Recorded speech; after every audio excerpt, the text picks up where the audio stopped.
Bonjour à tous, c'est ma première vidéo sur la chaîne. Moi c'est Benji, je suis un grinder des MTT 1 et 2 euros sur Winamax principalement. J'ai changé de pseudo il n'y a pas très longtemps pour avoir une courbe scope un peu plus réaliste par rapport à mes gains actuels. Donc là sur le nouveau pseudo Noob Power, j'ai fait une centaine de parties à peu près. Et hier, au moment où je tourne cette vidéo, j'ai réussi à perfer le Monster Stack 2 euros de 16h30 de Winamax avec 4000, un peu moins de 4400 joueurs à l'entrée.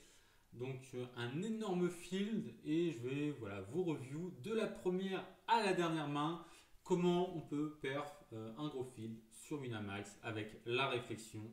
Ce qui peut me permettre à moi de voir les erreurs que j'ai pu faire sur ce tournoi et à vous peut-être si peut-être recueillir quelques informations, des axes pour progresser. En tout cas, si tout au long de cette review vous avez des questions, n'hésitez pas à les poser dans les commentaires, j'y répondrai. Si vous pensez que j'ai fait une erreur, n'hésitez pas à me le dire aussi. Je suis ouvert à la critique, il n'y a pas de souci.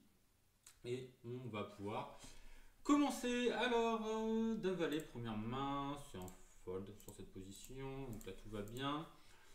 Première main intéressante, paire de dames dès la quatrième main, donc très très content. Ici j'open 3.5x. Donc j'ai toujours envie de size up légèrement en début de tournoi quand j'ai des grosses mains parce que les fiches ne regardent pas trop les sizing que l'on fait et peu importe leur main ils vont la jouer, donc on a envie de size up quand on a des mains fortes et de size un peu moins cher quand on a des mains faibles, ce qu'il ne faut pas faire en très grosse limite parce que ça se voit mais en micro limite. Tout le monde s'en fout et tout le monde fait ce qu'il veut, donc on size up. Ici Cardos nous click back. Maintenant, sur les fils actuels, surtout en période de confinement, ça click back plutôt loose. C'est-à-dire, pour moi, c'est une range 7-7 plus. Tous les A6 suités, peut-être à suite plus, donc une range qu'on crush. Et c'est souvent pour call. Ici, pas de point de mesure. Vilain va pas vraiment regarder notre range. Notre sizing. Du coup, on a envie de faire le plus gros sizing possible. On est call par dame roi, as roi, donc on n'est vraiment pas content de jouer un flip ici. On s'attend quand même à être souvent devant. Mais on joue le flip, on le remporte. Et on double dès le début de tournoi. C'est ce qu'il faut, surtout sur ces très gros fields. Si on double pas rapidement, ça peut être vite compliqué. Paire de 7 ici on open. Donc 2.5. On voit légèrement. Ici, donc, hop, c'est un spot qui m'a mis beaucoup en difficulté parce que voilà, c'est pas quelque chose qu'on voit tous les jours. Euh, open, open UTG, call du hijack et chauve de la petite blinde à 6x. C'est vrai que c'est pas forcément agréable. On n'a pas envie vraiment de call parce qu'on n'a pas envie d'être sur deux ranges avec 4 overcards. On n'a pas vraiment envie de chauve non plus. On voulait pas jouer un tapis contre blondin. C'est pour ça que sur le moment j'ai choisi de faire 3x. Voilà. 3x de Cardozo. Pour la bonne raison que blondin va pas souvent pouvoir call parce qu'il a quand même une range de call assez loose, surtout sur ses fields. Après, avec le recul, c'est une très très grosse erreur que j'ai faite. Parce que il fallait faire tapis. Il faut juste faire tapis. On est devant la range de blondin. C'est pas grave si Cardozo nous bat ou nous crush. Qu'on veut, c'est soit faire fold blondin, soit jouer un 50-50 contre lui. Mais on veut absolument pas faire ce que j'ai fait. Parce qu'il toute la range qu'il aligne, qu'il la colle, il va continuer à la coller. Et c'est ce qui s'est passé ici, valet 3-3. On a un board qui nous est légèrement favorable. Parce que le blondin n'a pas de 3. Du coup, il lui reste que les valets qu'on touchait. As valet, roi valet, dame valet, valet 10 et valet 9 suité. Mis à part ça, il y a énormément de mains combat qui vont pas fold. As roi, as dame, dame 9, les deux piques, tout ça. Donc j'ai décidé de faire un tapis à retardement. J'aurais clairement voulu faire tapis pré-flop. C'est une erreur de ma part. Qu'on rattrape au flop. Clairement, on n'est pas content de devoir en arriver là, mais on peut juste pas fold. On peut pas call fold non plus. Et call call, ça laisse voir des cartes. Si jamais il a une main comme As-10, on n'est vraiment pas content de lui laisser voir des cartes. Donc ici, on se retrouve à chaud dans un spot absolument dégueulasse, mais c'est ce qui nous restait de mieux à faire une fois qu'on a fait une grosse erreur pré-flop. Donc on call. Donc c'est collé, pardon. Voilà, deux piques. On n'est pas content. On n'est pas content d'être collé par deux overs de pique. Mais voilà. Dans sa tête, il ne veut pas abandonner. Et il a bien raison. Et on prend ce coup. Donc on passe assez gros avec 3 starting. Ça va être important. Important de monter des gros stacks quand VR font beaucoup d'erreurs, même si là on a eu beaucoup de chance quand même sur cette paire de 7. Voilà. Mais voilà, il y a des moments, ça va. Le problème de ces monster stacks, c'est qu'en milieu, les paliers sont très importants. Enfin, les paliers, les niveaux. Ce qui fait qu'on va très vite des grinds de stack. Donc c'est vraiment important de monter un gros stack assez rapidement. Paire de 9, ici c'est une main que je vais 3 bêtes la plupart du temps, mais pas sur 3.5x parce que si moi je size up, tous les autres X-fish, parce qu'il n'y a pas de règle en 1 et 2, c'est que des X-fish, sinon on ne serait pas là, vont size up et les fiches vont size up inconsciemment. Donc quand il fait 3.5x, il a une range forte, son 3 bêtes, il ne faudra jamais. Donc à partir du moment où on n'a pas de fold equity, on est hors de position, je vois pas l'intérêt de faire grossir le pot. Donc on colle. 6-3-3-6, 6-3-6 pardon, check raise. Je vois pas d'autres plays, enfin en tout cas aucun autre play qui me convienne. On ne voit pas check call, laisser une carte. Je me vois pas donc. Pas, on fera plus souvent fold as dame en check raisant, en plus on aura pris de l'argent que là si on se fait call, derrière on sera complètement perdu. Non, donc check raise obligatoire pour moi dans ce spot. Si on est call, ça sera par un 6, par toutes les paires 7 plus, Des-Dame, Des-3, Des-Valet. Donc voilà, même si on est call, ce sera compliqué à jouer turn, mais dans tous les cas, c'est là qu'on va prendre le plus de value. Et derrière, part sur un 9, on voudra checker pour voir un showdown. Mais ça passe. Dame 10, Dame 10, Dame 10, Dame 10. J'aime bien fold ici. Je peux call, je peux fold. On a une belle cote. Mais si on fait pas quinte max, c'est une main qui est compliquée à jouer. Donc les deux me vont. Voilà, ici j'ai décidé de fold. J'ai plutôt bien fait, je pense. 3 valet en open.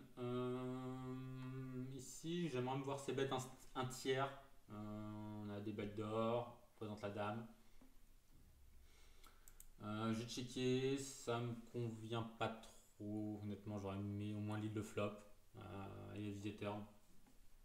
Mais là, le problème, c'est qu'une fois qu'on représente de la faiblesse, on peut pas check call parce qu'on représente rien et s'il a un 4, il faudra pas sur un check raise. Enfin, on est complètement perdu dans ce spot.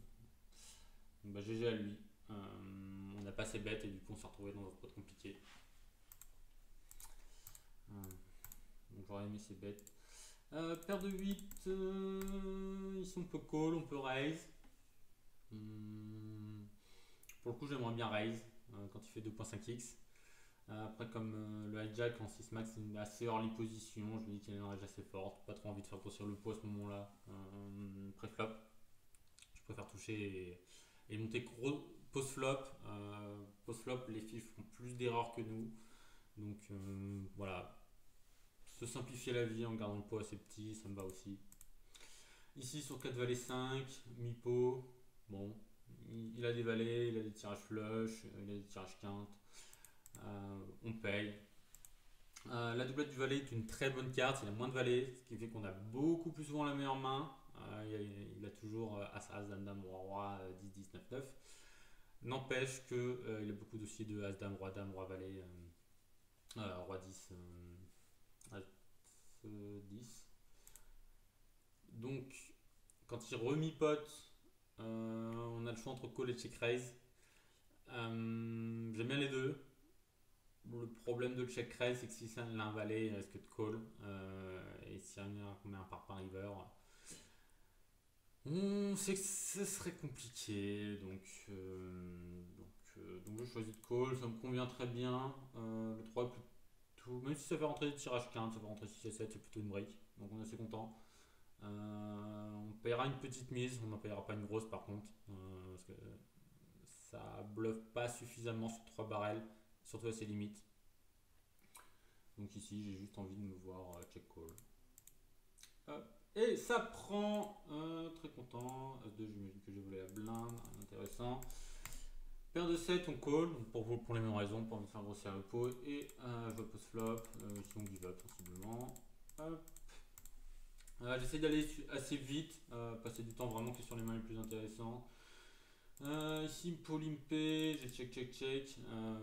Alors savoir que je 12 tabling, je peux louper des spots.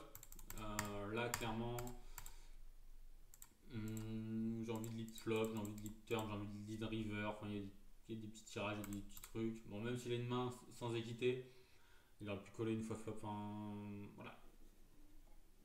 Je peux louper des spots. Ici je l'ai loupé. Si j'avais été focus, j'aurais jamais loupé ce spot. J'aurais toujours au moins barrel au moins une fois pour value protection. Donc là, j'ai fait une erreur. Paire de 8, 4x, pas de raison. 3x. Ici, check, check, check. Hauteur, on est contrefait, donc on n'a plus rien. On peut tenter de la bluff. Il y a pas l'air d'avoir 10 ou de roi, mais des 10 peuvent sloper en ayant peur du roi. Les rois peuvent sloper pour faire un check raise. Et des As-X peuvent ne pas folder. Pour tout ça, ça va coller beaucoup trop, ça colle une tonne. J'ai pas envie d'essayer de faire fold un SI. Du coup, on give up, tout simplement. Voilà, il a essayé. Bien joué. Dame 3.5x, j'aurais voulu faire 3.5x. Bon. Je varie un peu mes sizing pour pas toujours être trop face-up si jamais quelqu'un regarde un peu ce que je fais. Je fais des 3, du 3.5, mais je size toujours. Après, en première position, je ferai un peu moins 3.5. Ça représente peut-être trop de force, mais globalement, j'aurais préféré. Ici, quand on se fait donc bet un bébé, il y a beaucoup de joueurs qui font ça. D'expérience, ça ne veut rien dire. Ça ne veut pas dire qu'ils ont, ça ne veut pas dire qu'ils n'ont pas, ça ne veut rien dire. Ça- Donc je le prends pas en considération dans ma réflexion. Pour moi, c'est comme s'il y avait check. Donc ici, check de Max Viana. Il y a des tirages flush. Il y a pas mal de tirages quinte. Ici, j'ai envie de raise. J'ai envie de raise assez cher. J'ai fait 6 dans 7. Voilà, presque un pote. Voilà. Je compte pas la mise de vie, hein, dans ce pot là. Par contre, là où je dois la compter, c'est que le pot fait pas 7 mais 8. Dans 8, et il a un de moins à mettre. Donc il faut que je fasse un. En gros, le pot fait 9 ici. Dans 9, j'aurais eu envie de faire 8, je pense. Donc j'aurais dû size up légèrement par rapport à son petit move. Mais bon, ça paye. Les tirages 15 sont toujours là, les 7 sont toujours là, les As-Roi, les As-Dames, les As-Valets sont toujours là. Donc, un par pain. J'aurais aimé me voir faire 15-16. Après, 13 me va aussi. Ça fait payer un peu plus loose. J'ai pas envie de perdre un 7 non plus. Donc j'aurais préféré peut-être un peu plus cher, mais c'est un sizing qui convient très bien. Le 5 est pas une brique. Ça fait rentrer les 6 et 8. Ça fait rentrer le 3 et 6, mais j'estime qu'il a très peu ces mains-là, même s'il les a quand même. Il a souvent un 7. Il peut avoir 10-10 valet-valet. Il peut avoir 8-8 aussi. Maintenant, il peut avoir double paire 4 et 5, 7 et 4. Donc j'ai juste envie d'envoyer un parpaing. Il y aurait des raisons de ne pas le faire, en disant qu'il a plus sauté un 9, qu'il a pu rentrer sa quinte. Globalement, si je me fais raise, je folderai 100%. Il n'a pas de bluff. Mais ça peut coller ça, ça peut coller un 7, ça peut coller moins bien. Donc j'ai pas envie de louper de la value aussitôt dans le tournoi. Et ça prend, et on passe énorme. Alors, enfin 3 starting average. On est gros, on n'est pas énorme. As-10, voilà, même raison que tout à l'heure. On est deep, même s'il fait pas cher, ça va très souvent raise call. Est-ce que j'ai envie de jouer un gros pot avec As-10? Non. J'ai envie de toucher ma flush et de faire gros après, là où ça colle beaucoup trop. Donc un As et 2 trèfles, très bon spot pour nous. Ici 3.5. Alors, une erreur à ne pas faire, c'est de raise dans ce spot. On n'a que 33% de chance de toucher notre flush. Et on a énormément de chances de se trouver contre un As meilleur. Les As 3, les As 7, les As valet, les As dame, les As roi. Que des mains qui ne foldent pas pré-flop. Que des mains qu'on va souvent rencontrer. Et que des mains sur lesquelles on ne veut pas faire grossir le pot avant d'avoir touché notre flush, parce que c'est des mains qui toucheront même quand on aura fait notre flush. Donc ici, just call. Sachant qu'on a 3 joueurs derrière qui peuvent raise. Si on veut pouvoir coller un raise, il vaut mieux pas avoir raisé nous-mêmes. Sinon ça partira à tapis. C'est dommage quand on a autant d'edge sur les adversaires de faire tapis pré-flop ou flop et d'avoir 45%, non je sais pas. Ça m'intéresse pas. Hop, alors l'axe, c'est pas une brique. C'en est une dans le sens où on perd toujours contre As valet As dame As roi. C'en est pas une dans le sens où il y a moins d'As, donc c'est possible que l'As ne soit pas là. Et 2 jours ont suivi. Donc qu'est-ce qui a suivi à part un As? Dame dame roi roi valet valet. Moi j'y crois pas trop. Pourquoi j'y crois pas trop? Parce que ça pas raise pré-flop. Par contre il y a des tirages flush. Et là où c'est intéressant, c'est que nous on tire flush max. On sait, on va pouvoir prendre de la value, ça c'est cool. Par contre, la turn c'est compliqué. J'aurais aimé me voir miser, mais je l'ai pas fait. Il me semble que je l'ai pas fait. Je l'ai pas fait pour la bonne et pour la bonne raison que si Niki a effectivement As dame As roi, As 7 As 3, il va check raise. Enfin, il va souvent nous re-raise. Et si on se fait raise maintenant, on est vraiment pas content. On est vraiment dans un spot de merde. Parce qu'on peut vraiment pas fold. Et si la flush rentre, on peut tout perdre sur un setup. Enfin, perdre énorme sur un setup. Alors que si on call maintenant, on peut payer un raise. Si on touche pas, on peut s'en sortir. Et si on touche, on prendra quand même assez gros. Donc j'ai décidé de checker, ça check, la flush rentre. On est très content qu'elle rentre, cette putain de flush. Ça peut paraître être une brique, mais ce n'est pas une. Pourquoi? Parce qu'on sait qu'il y a beaucoup de flush en face. Enfin, il y aura très souvent une flush en face. Et maintenant on bat As roi. On bat toujours pas As dame. On bat As roi, As valet en plus. Donc absolument pas une brique. Et ici on a juste envie de mettre un parpaing. Je fais 12, c'est clairement pas assez. J'aurais dû faire 20. C'est clairement pas assez. Ici on se fait min raise. Donc il a toutes les mains qu'on a à cité terme. Moins les full. Donc une raise qu'on bat principalement. Une ou deux mains qui nous battent. Plus trop d'intérêt à raise une fois arrivé là. Et on prend un pot plutôt sympa. Ensuite, fold, roi dame, donc ici c'est un give up, on joue pas la gutshot, allez 3, paire de 9, donc c'est un open, peut-être plus de 3x que 3.6 quand même, hop, dame 10, c'est un fold, as 4, fold. 6. Donc les as suités sont des très bonnes mains à jouer. Hein. Post-flop, on l'a vu. Quand on touche la flush, on prend des assez gros pots. Et quand on la touche pas, on perdra pas trop. Ici, on touche le 6. J'ai envie de lead. Je ne l'ai pas fait sur le moment. On peut lead, on peut ne pas le faire.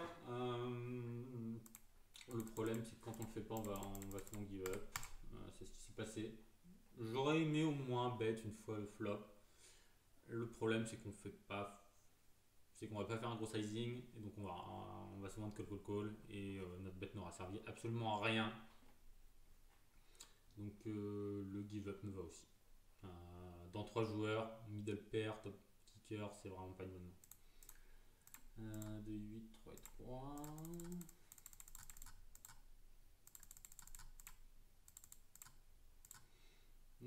Paire de 6, donc call, on a vu flop. Quand ils mettent tous une bébé, j'ai envie d'aller voir une paire. On peut fold directement, mais si un 6 tombe, on peut faire full runner. C'est une bébé, le pot fait 12, allez, on y va. Bon, le 9 fait une brique, allez maintenant. Au revoir. C'était sympa. As2, pot limpé. On touche l'as, c'est intéressant comme spot. C'est clairement des spots que j'ai pas travaillé parce que j'ai jamais As2 en big blind dans 4 joueurs. Enfin, bref. Bah check. On part sur un check fold. Hein. L'as représente rien. On est toujours battu au kicker. Il y a des rois qui vont flop play. Le valet change rien, ça fait rentrer des quintes, on a très souvent perdu ce spot. Néanmoins, quand ça donc une bébé, ça insinue le doute que de temps en temps, personne n'a rien. Faut pas trop compter là-dessus, mais j'ai une bébé dans un pot qui va en faire 12 avec 2 joueurs qui n'ont pas montré beaucoup de force jusque-là. Et surtout que le valet est loin d'être une brique, parce que maintenant, split contre les As-3 à As-10. Et ça fait une grosse différence. Donc on colle plus pour split, mais normalement on n'a qu'une bébé à rajouter dans un pot qui en fait 12. Le 9, c'est pas une brique non plus, ça fait rentrer les flush, donc on est vraiment pas content si ça mise. Et ça ne mise pas. Et on prend un pot assez anodin, mais un petit pot quand même. Je l'ai sur 10.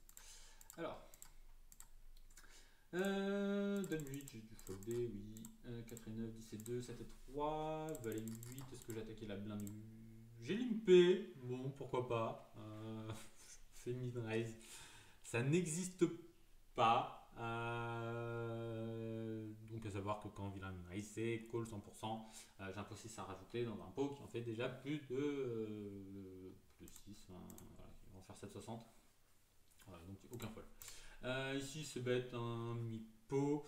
À savoir que mi-pot, c'est souvent. Beaucoup de fiches ont ce sizing, juste parce que bah, c'est le sizing le plus bas qui est proposé. Ça propose un demi, un demi, deux tiers, trois quarts. Comme ils n'ont pas réglé leur HUD, c'est souvent leur mise la plus basse. Donc, il ne faut pas voir ça comme une mise qui est forte, mais plutôt une mise faible pour eux. Donc, un 8, on peut absolument pas folder, même si la min rise. Check check. Et sur le 2, check check. J'ai de la value, mais bon. Ce valet, j'avais peut-être un petit peu de value à prendre sur cette main, mais pas tant que ça. Voilà, d'où l'intérêt de ne pas min raise, faire 3.5x. J'aurais pas pu call et il n'aurait pas perdu. Et quand il est call, il est devant, il est avec une main qui me domine et il aurait été très content. Voilà, ne minimiser jamais au bouton, ça ne sert à rien. 3, c'est un fold, 3, c'est un fold, c'était 4, c'était 10. Ouais, moi ce valet, j'imagine que j'ai 3 bêtes, effectivement, on est dans le range qu'on domine. Ici je fais un tir pot. On peut faire un tir, on peut check back. Bizarrement, des flops comme 4, 6, 7, les deux me conviennent. Après, les deux me conviennent, donc voilà, pas de problème à faire un tir pot ici. C'est foldé, on fait confiance. Roi 8, roi 9. Est-ce qu'on a des mains intéressantes? Je perds du stack là, ouais. Plein de 4, donc j'ai open. Ici on fait pas le 4. Néanmoins, on a un très gros avantage de range.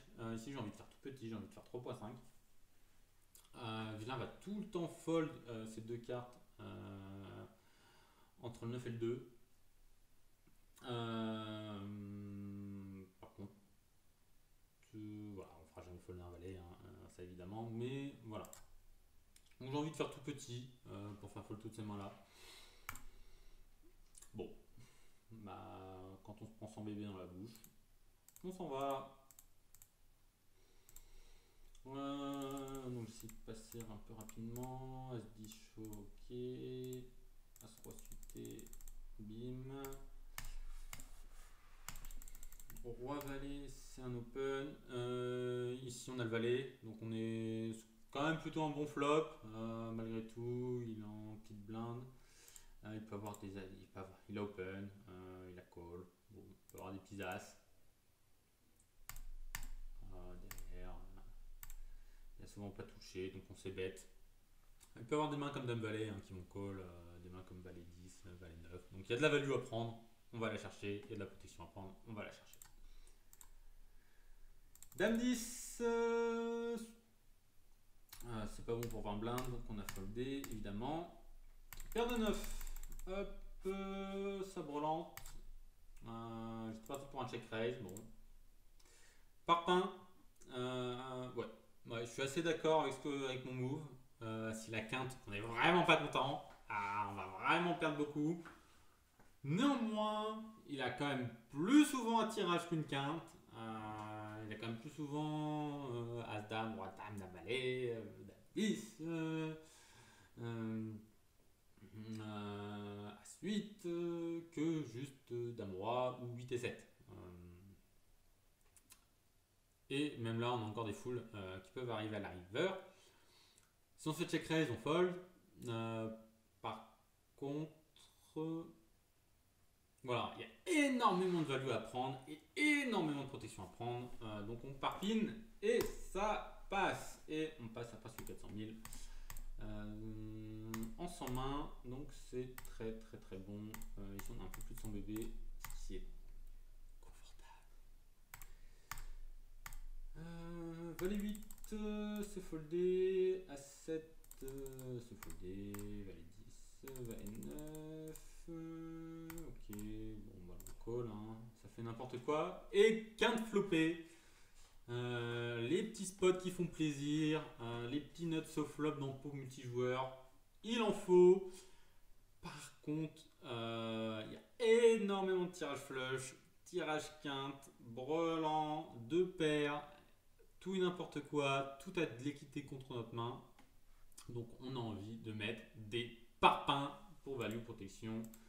Donc check raise obligatoire. Et quand 3 joueurs check derrière nous, on est bien deg. Le 5 est une pseudo brique, on est content, ça fait rentrer 6 et 7. Non, ça fait rien rentrer du tout. Donc c'est une brique. Donc en sizing de parpaing, j'ai mis 56. Peut faire plus cher, peut faire un peu moins. Dans l'ensemble, s'ils veulent faire leur tirage, ils payent. Voilà. Là, face au field, on a 45%. Si on a un qui fold, on passe à plus de 50%. Voilà, on a envie de faire fold de l'équité, on a envie d'être payé par des tirages. Dans tous les cas, on fera pas moins qu'un overbet, ça c'est clair et net. Si vous faites 25K ici, c'est une grosse erreur parce que les 3 joueurs vont call et là vous allez être dégoûté. Donc on y va, collé par 2 joueurs. Le pot, on perd contrôle du pot et le roi qui est tout sauf une brique. Euh, pas content, parce que quand ils call, ils représentent plus souvent les carreaux que les trèfles, parce qu'ils ont checké flop. Et là, on est vraiment pas content. En plus, ça fait rentrer 9 valets. Je crois qu'à part la dame de carreau, c'est peut-être la pire carte qui pouvait tomber. Euh, et on se retrouve à check fold sur un gros sizing et check call sur un petit sizing. Enfin, en tout cas, si quelqu'un chauffe, c'est un fold dépité. Donc là, on check et on prie dans ce genre de pot. Et voilà. Donc, brelan et tirage flush. Voilà, exactement les mains qu'on avait citées précédemment. On ne s'attend jamais à les faire fold, même sur un gros overbet. Le mec, même s'il y a 6, il sait qu'il a pas trop les cotes. Il va y aller. Il a 15%. Il est cher, il les veut, c'est 15%. Mais bon. Donc on passe à 600 000, très très important. Donc la vidéo, ouais, je vois que la vidéo fait pas loin de 30 minutes. On va s'arrêter là. Je vais faire une première pause. Même pour moi, ça va être plus simple de la faire en plusieurs parties. Voilà. Si je fais 600 mains à ce rythme-là, je vais m'épuiser. Donc je vous dis à la prochaine. Voilà, si vous avez des questions, n'hésitez pas à les poser dans les commentaires, des remarques à faire, n'hésitez pas à les donner dans les commentaires. Je suis ouvert à la critique. Le but c'est de progresser ensemble au poker. Et je vous dis à bientôt pour la partie 2 de cette vidéo. Allez, ciao!